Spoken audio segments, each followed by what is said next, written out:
Ya. Vamos a continuar con la con la segunda mitad de la parte 3 de la sección de redes neuronales. La clase pasada vimos em, la primera mitad de estas diapositivas que son sobre optimización, estos mini batch, variantes de stochastic gradient y algunas técnicas de optimización, ¿cierto? RMSprop, ADAM, y los otros eran AdaGrad y el método de momentum. Y terminamos con una breve noción de redes convolucionales. ¿Ya? Hoy día, en la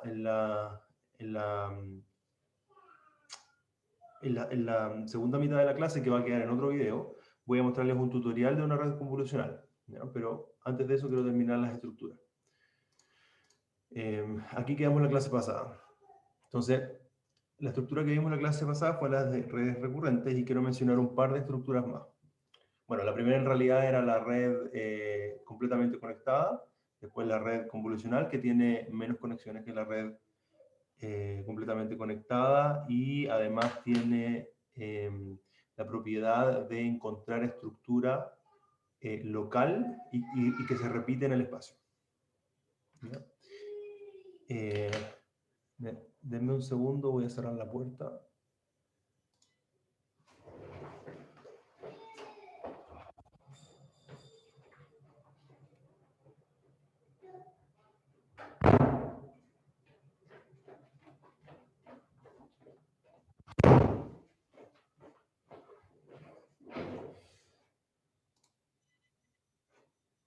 Ya, ahora sí.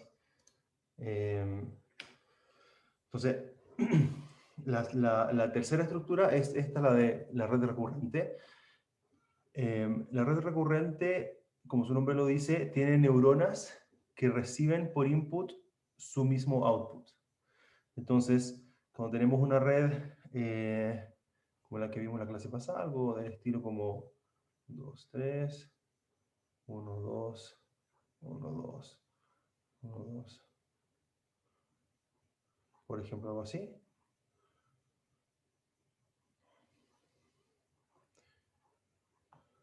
Entonces, originalmente habíamos dicho algo de este tipo, ¿cierto? Tenemos eso así.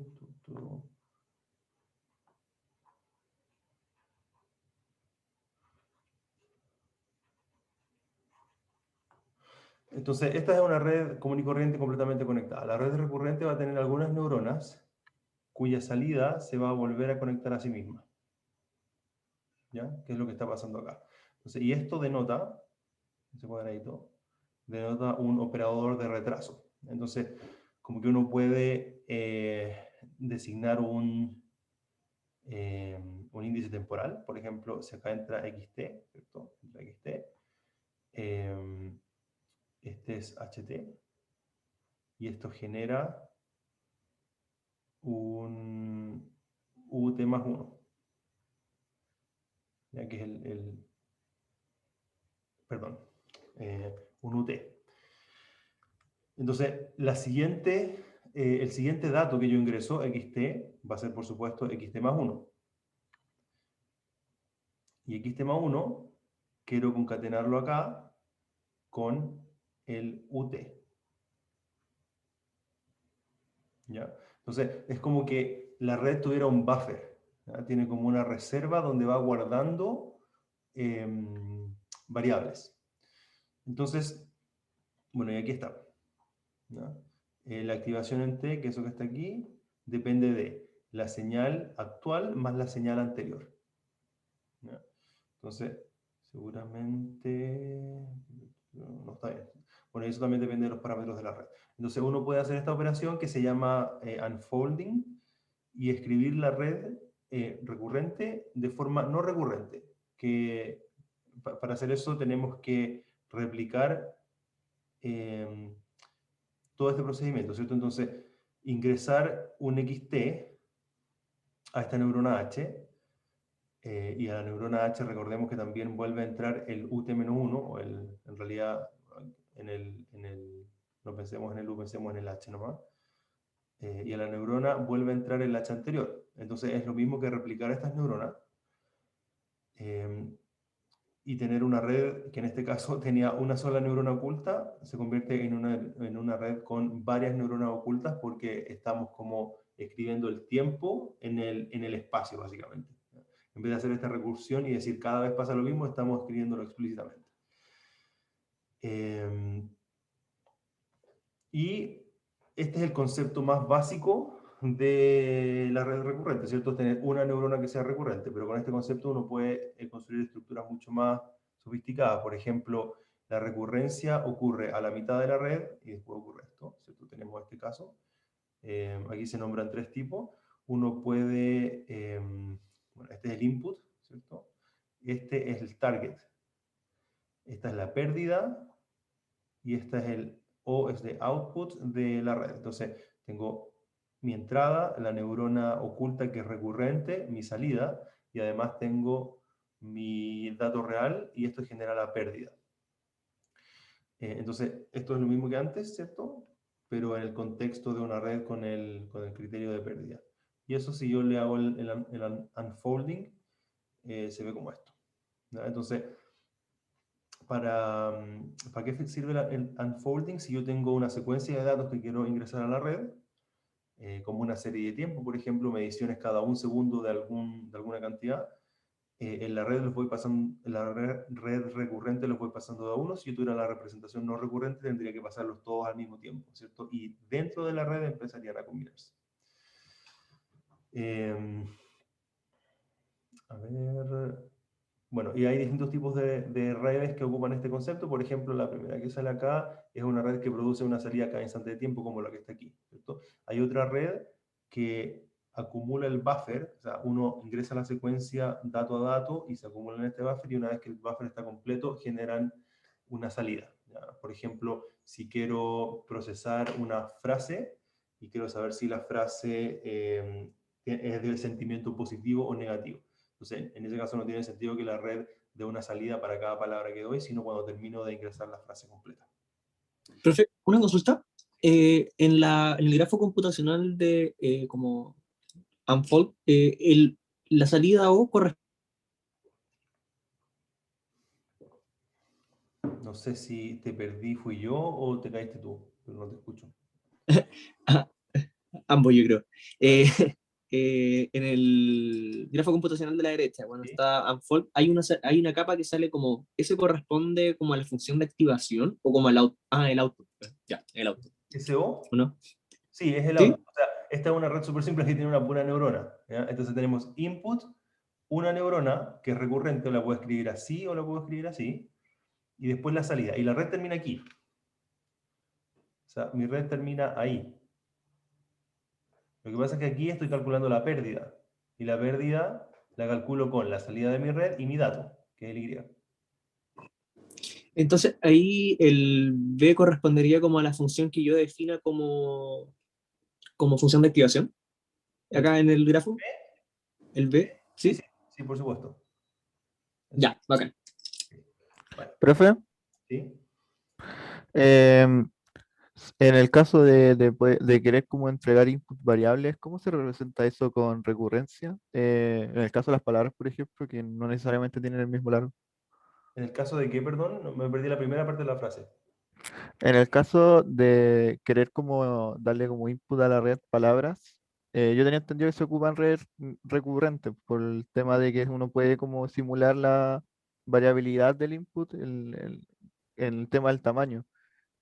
¿Cómo se hacía, se haría en este caso con esta red recurrente? ¿Te refieres cómo poder ingresar palabras aquí? Claro, porque las palabras no generalmente tienen el mismo tamaño. O Ah, sea, claro, pues, ya. Mira, o sea, primero quiero decir que podríamos hacer un curso entero de redes neuronales, ¿ya? Así que da lo mismo cuántas clases yo hable de redes neuronales, ya llevamos casi 4, siempre van a quedar cosas que no están claras, así que estoy de acuerdo. No pretendo entrar en mucho detalle de la red neuronal. Y si les interesa, les recomiendo el curso del DCC, que hace Jorge Pérez, que es súper bueno. Pero atendiendo a esta pregunta en particular, la respuesta es con algo que precisamente en este curso no vemos, que es el embedding. Entonces, cuando tú tienes palabras, entonces tú tienes hola, chao, casa. ¿Ya? Entonces, yo necesito ingresar estos objetos a mi red, recurrente o no recurrente, o transformer, como dicen ahí en el chat. ¿Ya? Entonces, yo necesito encontrar una representación numérica de estas palabras.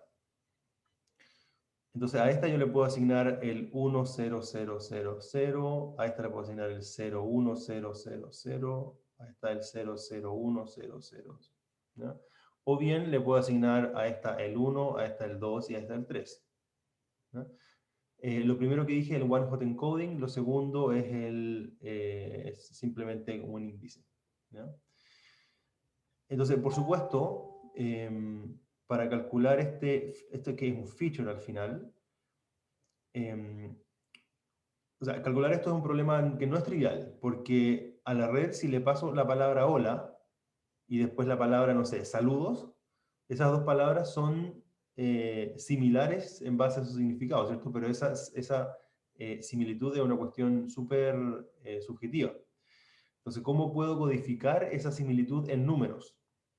¿Cómo puedo hacer que la representación del hola sea similar a la representación de saludo? Que la representación de casa sea similar a la representación de hogar, ¿cierto? Y que la representación de chao no sea parecida a la representación de manzana, por ejemplo. Para eso se ocupan distintas técnicas de procesamiento de lenguaje natural y la más clásica, por decirlo de alguna forma, es una en la cual uno revisa un texto completo y ve en qué frases aparecen juntas estas palabras. ¿Ya? O si hay dos frases similares, pero difieren de... Perdón, o si estas dos palabras en general tienen los mismos vecinos. ¿Ya? Hay distintas técnicas para calcular el embedding. Y ese embedding o feature, como le hemos dicho en este curso, característica, es el que se ingresa a la red. Y como estoy eligiendo la característica siempre va a tener el mismo largo. Entonces, en realidad, no voy pasando aquí el hola, chao, casa, voy pasando el embedding. Y el embedding es un elemento que está en RD. ¿Era por ahí la pregunta? Sí, sí, Vale. muchas gracias, Bruce.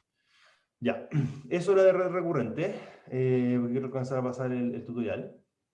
De autoencoders, el autoencoder es un tipo de red neuronal que es bien popular últimamente y tiene esta forma.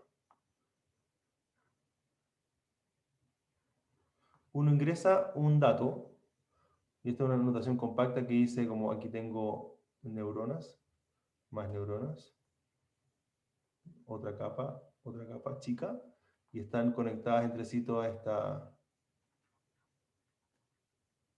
¿ya? Y al otro lado también lo mismo.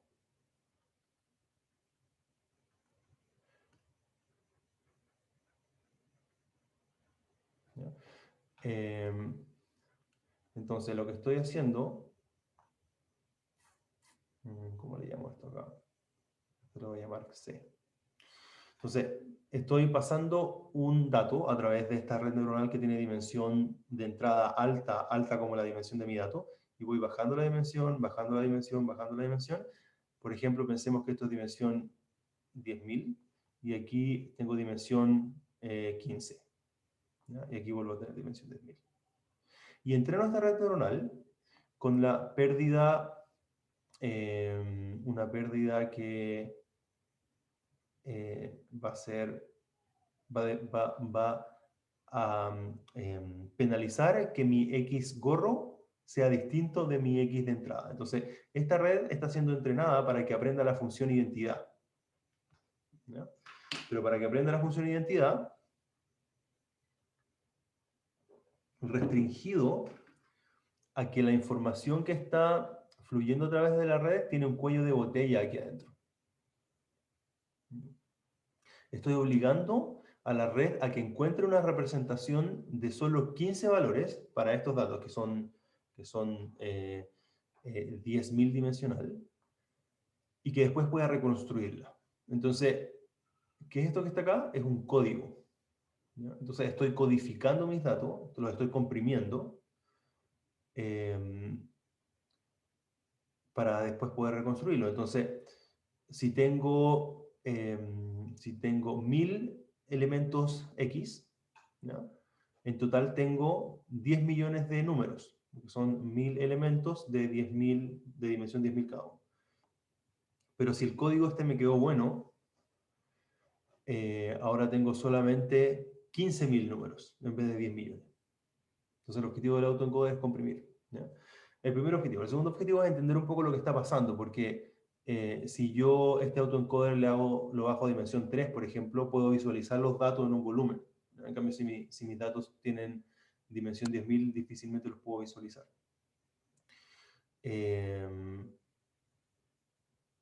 Y entonces esta representación de baja dimensión uno puede ajustarle una distribución de probabilidad, calcular el histograma y entender más cosas. Ese es el autoencoder. Entonces les dejo una pregunta para terminar esta slide. Si esta red fuese lineal, ¿no? O sea, si todas estas activaciones fuesen lineal, si las neuronas fueran de la forma, fueran x1, x2, y este es y igual suma de wi, xi. O sea, es lineal, la activación es lineal, es la suma de todos los elementos sin una función no lineal de activación. Entonces, los datos que yo debería, perdón, los parámetros que ajustamos acá son simplemente los pesos, los W. Si ese fuese el caso, ¿cuál sería mi código? Bueno, y además esto fuese... No sé, me imagino, pero puede que sea como, no sé, me imagino como que simplemente como que me fuera piteando bits, así como que fuera como un sí, uno no, o como simplemente como un promedio de la imagen, algo por el estilo. No, porque recuerda que esto no es una imagen, po. O sea, si tu imagen es de 100%, ya, como esto, 100%, la dimensión de esto es 10.000, que es precisamente lo que puse aquí. Y el código son 15 números. Entonces, ¿cómo va a ser un promedio de la imagen? Me refiero como que, por Bueno, ejemplo, el cuadrado superior puede dar, no sé, pues cuenta de 20 píxeles de la imagen Sí, eventualmente, entiendo, ya, ya, ya. pero como así como que eventualmente podría ser es que ese grupo, así como un crop de la primera, fuera como el promedio que se grafica en el espacio de baja dimensional. No sé, eso me ocurre. Pero mira, aquí voy a dar otro hint para poder responder la pregunta. Si esto fuese lineal, analicemos qué va pasando capa a capa. Capa a capa, yo puedo llamar x0 antes de la primera capa, x1 después de la primera capa y x2 después de la primera capa. ¿Ya? Entonces, x1 sería igual a la capa 1 traspuesto x0, porque es una operación lineal. Es eso. Donde capa 1 son todos los pesos que conecta, donde C1 son todos los pesos que conecta la capa 1 con la capa 2. Capa 1, pesos de capa, uniendo neurona 1 con neurona 1, pesos uniendo neurona 1 con neurona 0 y así. Y que si fuera así no se podría hacer, o sea, de hecho como que la gracia del autoencoder es que eventualmente yo tengo como estas capas como que voy usando como un downsampling, usando como capas de pooling o capas de... Pero si yo o no, convoluciones con si strike no he dicho que distintos. esta materia es cuadrada. Ah, ya, bien, está bien. O sea, puedo bajarlo de 10.000 a 5.000. Después la siguiente la baja de 5.000 a 1.000. Ya, sí, Después de súper, 1.000 ya estoy a de 100. acuerdo. ¿Ya? Entonces, esto es la primera capa. La segunda capa voy a tener x2 igual c2 x1, que es igual a c2 traspuesto c1 traspuesto x0. Y así voy a tener que el código es algo, no sé qué, bueno, si sé en realidad, es C1 por C2 por C3 por C4, por X0.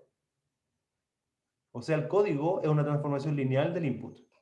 Entonces, si yo minimizo con esto, ¿qué debería ser el código?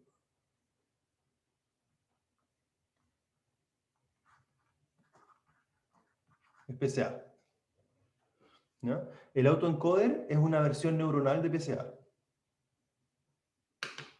Si yo restringo que esta red sea una operación lineal y con este costo obtengo PCA, y si relajo el costo, bueno, el costo en general va a ser siempre el mismo, pero puedo hacer esta operación más compleja, entonces tengo un PCA no lineal. ¿Ya? Por ejemplo, y podría obtener cosas como, si yo tengo mis datos así, Mi pregunta es, ¿cómo puedo encontrar una componente principal no lineal de estos datos de una dimensión que capture la máxima frecuencia? Bueno, PCA me va a decir eso, ¿ya? Pero a mí me gustaría un algoritmo que me dijera esto. ¿Mm? Y eso se logra con una transformación no lineal de los datos. Entonces eso hace el autoencoder. ¿Ya? Es una técnica de reducción de dimensionalidad no lineal. Me queda media hora, así que la última se la voy a dejar de tarea, ¿ya? Que son las redes adversariales generativas, que son un poquito parecidas a los autoencoder, pero las dos redes operan, aquí se fijan, hay dos redes, red 1 y red 2. Las dos redes operan por separado, no concatenadas como esta, ¿ya? Una genera muestras y la otra tiene que discriminar las muestras. Ahora voy a ir al tutorial, voy a parar este video para que queden dos videos. Entonces,